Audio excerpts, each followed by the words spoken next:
Firefighters square off against police officers last night in Perry County, Indiana. Neighbors watch a house burn as the fire chief is hauled away in handcuffs. Good evening, I'm Alexandra Johnson. Brad is off tonight.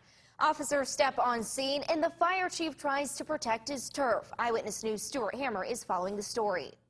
Tuesday evening in Cannelton, Indiana, a fire breaks out at a home not far from the river. No call like this is ever routine, but this one was something else. Life in Cannelton, Indiana, a town with just a handful of stoplights, moves pretty slow. It was anything but slow last night on Night Street around this tight turn. What was running through my mind essentially was what's going to happen next, and what happened next was horrific. A house goes up in flames. Cannelton volunteer firefighters arrive in their engines, but one will leave in a cop car. You know, I was in shock, but when I seen that and the people and the faces of those firefighters, to see their leader being pulled out of here while he was fighting a fire was just unreal. I've never seen anything like it in my life.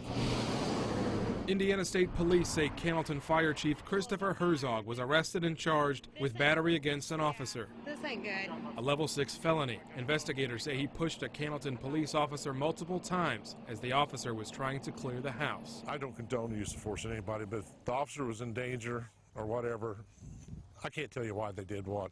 But I know there was a lot of people upset. Francesca Humphrey was there and watched first responders in blue and red butt heads while a fire burned in the background. They pulled the fire chief out.